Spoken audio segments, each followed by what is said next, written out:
Halo Sobat Mania, kembali lagi di BRC Official, ada kabar menarik nih mengenai pada laga pembuka grup B, antara Myanmar versus Indonesia, yang digelar pada Senin tanggal 9 Desember tahun 2024 berakhir dengan skor 0-1, untuk kemenangan skuad Garuda.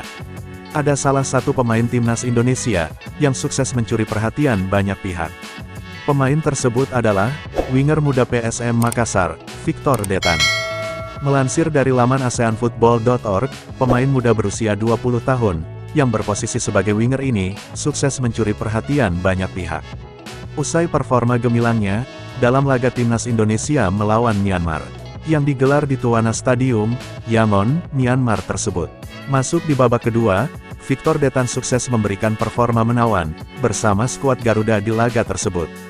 Uniknya, Victor Detan yang kini membela PSM Makassar, langsung merasakan debutnya bersama timnas senior, di ajang AFF Cup 2024 kali ini.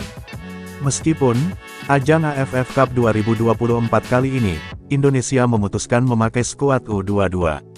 Akan tetapi, performa pemain, yang sama sekali belum pernah berseragam timnas Indonesia, hingga laga pembuka melawan Myanmar kemarin tersebut, cukup luar biasa. Melansir dari laman transfermarkt.co.id, Victor Detan, memang tak pernah sekalipun melakoni laga bersama timnas Indonesia, kelompok umur hingga usianya saat ini, yang telah menginjak umur 20 tahun.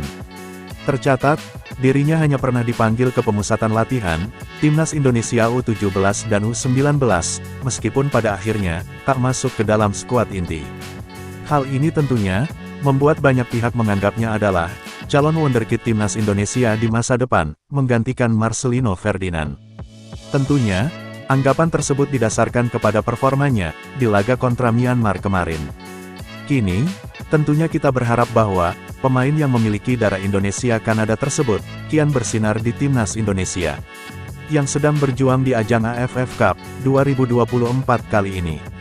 Bermain selama 45 menit, pemain keturunan Kanada ini, berhasil mencatatkan statistik yang sangat baik.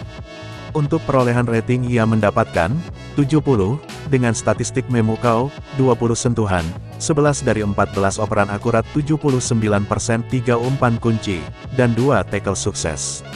Melihat statistik mentereng ini, pelatih Sintayong tentunya, layak memberikan pemain asal klub PSM Makassar itu, kesempatan bermain sebagai starter, di laga selanjutnya. Selanjutnya, Indonesia gantian akan menjadi tuan rumah, pada laga kedua Piala AFF Grup B. Di laga kedua, Indonesia akan menghadapi Laos, yang akan digelar Kamis tanggal 12 Desember tahun 2024 di Stadion Manahan, Solo, Jawa Tengah. Nah itu dia sobat untuk update kabar hari ini, bagaimana pendapat kalian sobat? Tulis pendapat kalian ya sobat, dan jangan lupa like, komen dan subscribe.